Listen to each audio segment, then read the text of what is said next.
அனைவருக்கும் வணக்கம். நம்மளோட வரலாற்றை நம்ம தான் அடுத்த தலைமுறைக்கு கொண்டு போனோம். வரலாற்று பயணத்தில் இன்னைக்கு வந்திருக்க இடம் நீர்ப்பழனி. நம்ம புதுக்கோட்டை மாவட்டம் கீரனூர்லேருந்து விராலிமலை போகிற வழியில் அமைந்துள்ள இந்த கிராமம், அழகிய கிராமம் நீர்ப்பழனி. அந்த கிராமத்தில் பார்த்தீங்கன்னா ஒரு அருமையான ஸ்ரீ வளர்மதீஸ்வரர் ஆலயம் இருக்குது. இந்த கோயிலோட வரலாறு கிபி 8ஆம் நூற்றாண்டில் முத்திரையர்களோட ஆட்சிக்கு அப்புறம் நம்ம சோழர்கள் கைப்பற்றிய பிறகு சோழர்களை வீழ்த்தி 12ஆம் நூற்றாண்டு நம்ம பாண்டியர்கள் இந்த கோயிலை கைப்பற்றுறாங்க. அவங்களோட ஞாபகார்த்தமாக அவங்க இந்த கோயிலில் மதில் சுவரில் எங்கே பார்த்தாலும் மீன் சின்னம் பொறிக்கும். இங்கே வந்து பாருங்க மீன் சின்னத்தை. நம்ம பாண்டியர்களோட வரலாறு இந்த கோயிலில் கொட்டி கிடக்கு. மாரவர்ம சுந்தர பாண்டியனோட ஆட்சி காலத்தில் பொறிக்கப்பட்ட மீன் சின்னங்கள் இங்கே ஒன்று இருக்கா.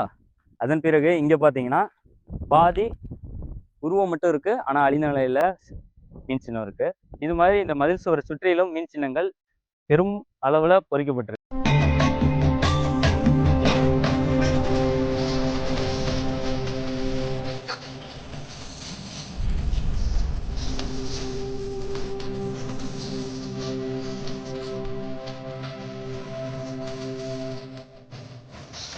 பாண்டியர்களை தேடிய பயணத்துல மிகப்பெரிய பாண்டியரோட வரலாறு இந்த கோயில கொட்டி கிடக்கு. உங்களுக்கு மிக முக்கியமான எந்த கோயிலையும் நீங்க பார்த்திடாத ஒரு பாண்டியர்களோட பொக்கிஷத்தை இங்க காட்டுறேன். நம்ம பாண்டியர்களோட சின்னங்க 2 மீன் பாண்டியர்களோட கோல்.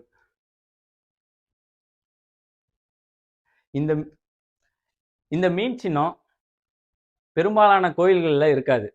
ஏன்னா பாதி இதை வந்து அழிச்சிட்டாங்க. நம்ம பாண்டியர்கள் எப்படி இந்த போர்ல வெற்றி பெற்றாங்க எல்லாங்கிற அதோட முழு சிறப்பும் இந்த கோவிலில் இருக்கு. இதில் பார்த்தீங்கன்னா நம்ம பாண்டியர்கள் இங்கே வந்த உடனே ஆட்சி செய்ய வந்த உடனே இந்த கோயிலுக்கு திருப்பணி பண்ணும்போது நம்ம பாண்டிய மன்னனை பற்றி புகழ்ந்து பல வரிகள் இருக்கு.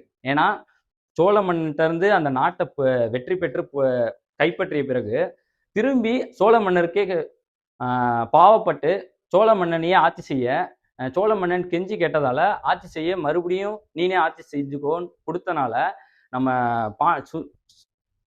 மாரவர்ம சுந்தர பாண்டியனுக்கு மிகப்பெரிய பட்டம் இருக்கு. சோனாடு கொண்டருளிய சுந்தர பாண்டிய தேவர்ங்கிற ஒரு பட்டமும். நம்ம சுந்தர பாண்டியரோட இந்த பட்டம் ரொம்ப புகழ் பெற்றது. சோனாடு கொண்டருளிய.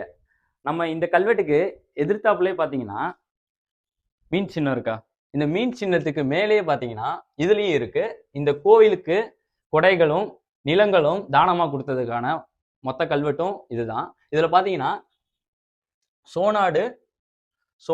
ஸ்ரீ சோனாடு வழங்கி அருளிய ஸ்ரீ சுந்தர பாண்டிய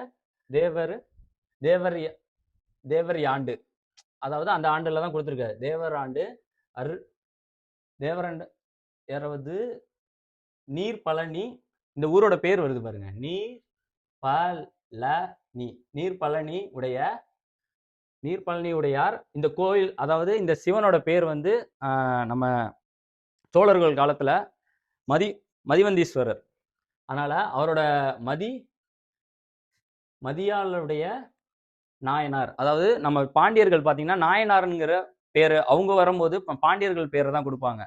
அந்த கோயிலுக்கு நம்ம மூலவருக்கு வந்து பேர் வந்து அவங்க பேர்ல அவங்களோட மரபுப்படி மாத்திடுவாங்க. அதுல பாத்தீங்கன்னா மதிவளமுடைய நாயனார் இந்த சிவபெருமானோட பேரும் இதுல எழுதியிருக்காங்க.